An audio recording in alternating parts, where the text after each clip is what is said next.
असं तुम्ही जिचं तोंड भरून कौतुक करताना तीच मी सावित्री ज्योतिराव फुले. सातारा जिल्ह्यातील खंडाळा तालुक्यातील नायगावच्या खंडोजी नेवासे पाटलांची मी कन्या आणि ज्योतिराव फुले यांची पत्नी. वयाच्या 9व्या वर्षी माझा विवाह ज्योतिराव फुले नावाच्या माणसाशी झाला. हळूहळू मला कळायला लागलं की तो फक्त सर्वसाधारण माणूस नाही, तर या समाजाला जगण्याची एक नवी ऊर्जा देणारा तो एक क्रांतीसूर्यच आहे. शिक्षणाचा ध्यास आणि शिक्षणाचा प्रसार हा एकच उद्देश होता ज्योतिरावांच्या मनात. एके दिवशी ते एका शाळेत गेले.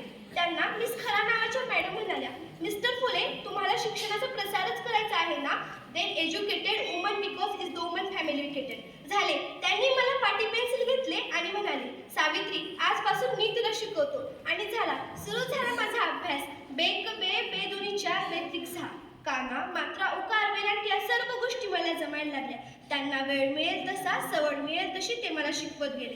कधी शेतात, कधी गोठ्यात, तर कधी झाडाखाली बसून मी लिहायला वाचायला शिकले आणि बघता बघता काव्य सुद्धा लिहिली. एके दिवशी ते आले आणि त्यांनी मला म्हटलं, सावित्री, आपल्या या लाखो मुलींच्या डोळ्यातील आपल्याला अश्रू पुसायचे आहेत आणि या कार्यात तुम्हाला साथ देशील ना? मी फक्त त्यांना साथ दिली नाही, तर त्या दृष्टीने कार्य सुद्धा सुरू केले. कार्य खरं तर खडतड होते, त्यात हानी होती, झीज होती, अपमान होता, परंतु उद्याची क्रांतीसूर्य घडवायची मी जबाबदारी घेतली होती आणि ती जबाबदारी मला पूर्ण पाडायची होती. आणि अशातच तो सोन्याचा दिवस उजाडला. होय, शनिवार दिनांक 1 जानेवारी 1848ला पुण्यातील विल्हेवाड्यात मुलींची पहिली शाळा सुरू झाली आणि त्या शाळेत मी पहिली शिक्षिका आणि पहिली मुख्याध्यापिका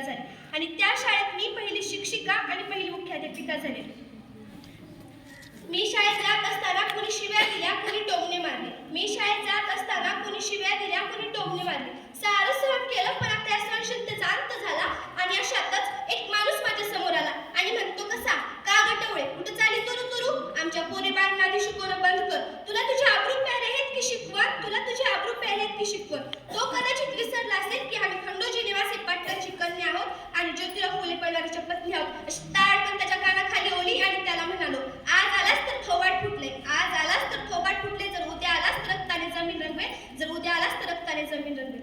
पण समाजातील प्रत्येक स्त्री या अन्यायाला बळी पडत गेली आहे. एखाद्या स्त्रीचा नवरा मेला म्हणून तिने सती जावे, पण का? तिला तिचं आयुष्य नसतो का? तो तिला जगण्याचा अधिकार नसतो?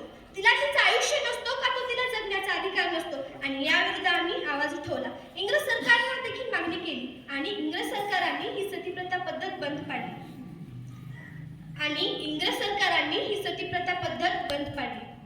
विधवा महिला काशीबाईच्या मुलाला आम्ही दत्तक घेतलं आणि त्याचं नाव ठेवलं यशवंत. त्याच्या तुरु तुरु पावलांनी आमचं अंगण सारं भरून जायचं. त्याला वाढवलं, मोठं केलं, शिकून डॉक्टरी बनवलं. पुण्यात एकदा प्लेगची साथ आली आणि एका पाठोपाठ लोक मरायला लागले. आणि आमच्या यशवंताला आम्ही म्हटलं, यशवंता, आता आपल्याला एक दवाखाना उभारावा लागेल. आणि आमच्या आज्ञाधारक यशवंताने काही दिवसातच एक दवाखाना उभारला. आम्ही रुग्णाची सेवा करत असो, त्यांना दवाखान्यात नेत असो व त्यांच्यावर उपचार करत असो, पण प्लेग हा संसर्गजन्य रोग होता. तो कधी ना कधी मला आणि माझ्या यशवंताला होणार होता. पण आम्ही मुळात जगलो तर या समाजासाठी आणि समाजाची सेवा करत असताना जर मरण आले तर मरला तुझं स्वागत आहे. मी सावित्रीची सावित्रीबाई झाले, सावित्रीबाईची सावित्रीबाई झाले. बघता बघता 8-10 शाळा उभारल्या होत्या. जुन्या आवडी परंपरा बंद पाडल्या होत्या. आनंद होता तो आयाबाया शिकण्याचा, या देशाची प्रगती होण्याचा.